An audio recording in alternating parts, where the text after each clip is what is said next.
Shalom, selamat pagi Bapak Ibu Saudara yang dikasihi Tuhan. Kita bertemu kembali dalam acara Renungan Pagi Spiritual Life. Dan pagi hari ini kita akan kembali memulai merenungkan firman Tuhan sebelum kita memulai aktivitas kita. Dalam minggu ini Bapak Ibu kita akan merenungkan tentang jangan menghakimi.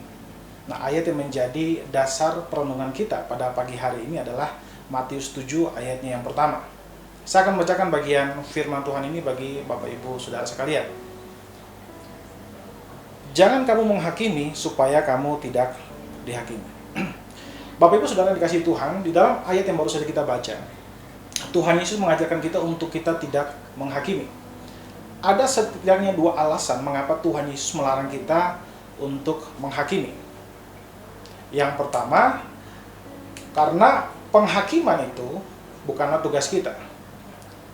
Bapak Ibu, ada banyak orang di dalam kehidupan ini yang memang ditugaskan Tuhan untuk menghakimi. Misalnya para hakim.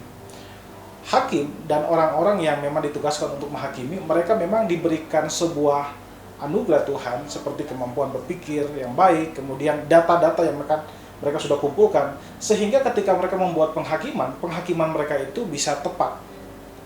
Nah, ada beberapa orang Kristen yang menafsirkan ayat ini dengan keliru. Mereka berpikir bahwa kalau Tuhan melarang kita untuk menghakimi, maka orang Kristen seharusnya tidak boleh jadi hakim.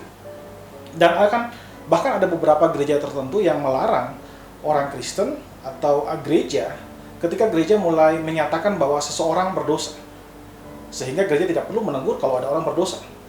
Beberapa gereja, khususnya di negara-negara yang maju, mereka melihat bahwa dosa homoseksual bukanlah suatu dosa.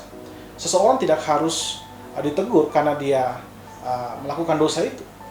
Karena mereka menggunakan ayat ini sebagai alat untuk membenarkan bahwa seharusnya gereja tidak menghakimi. Tapi tentu bukan itu yang dimaksud oleh Alkitab.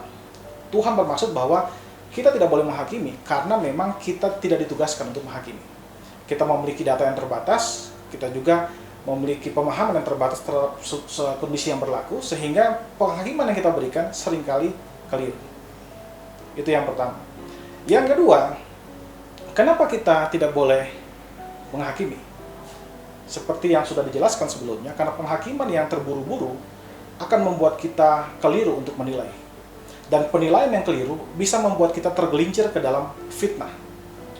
Dan saudara, ketika kita memfitnah, maka penilaian yang kita berikan, yang keliru itu, akan membuat kita juga berdosa. Karena itu Alkitab berkata, supaya kamu tidak dihakimi. Jadi penghakiman yang kita berikan secara keliru atau penilaian yang kita berikan secara keliru akan membuat kita masuk ke dalam atau tergelincir ke dalam dosa fitnah, dan dengan dosa itu pun kita akan dihakimi oleh Tuhan.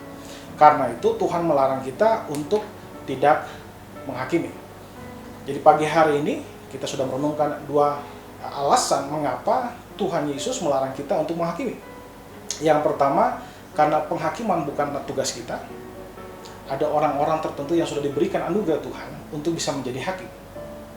Dan yang kedua, kita tidak boleh menghakimi secara tergesa-gesa karena kita bisa saja terjebak ke dalam dosa fitnah.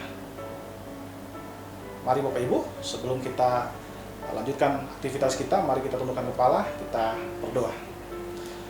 Ya Tuhan Allah Bapa kami bersyukur buat kesempatan pagi hari ini yang Kau izinkan kami untuk bisa bersama-sama merenungkan firman Tuhan. Dan firman Tuhan hari ini mengajarkan kami untuk kami menjaga hati kami dan tidak terburu-buru untuk memberikan penilaian terhadap orang lain sebelum kami memahaminya terlebih dahulu. Ajar kami Tuhan supaya kami bersikap bijaksana terhadap nasihat-nasihat yang kami keluarkan dan penilaian-penilaian yang kami berikan, sehingga penilaian-penilaian itu tidak menjadi kutuk bagi orang lain tetapi menjadi berkat bagi sesama kami. Kami serahkan hidup kami ke dalam tangan-Mu Tuhan.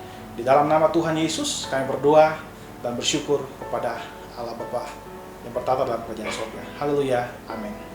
Amin Bapak Ibu, selamat pagi, selamat beraktivitas, dan Tuhan Yesus memberkati.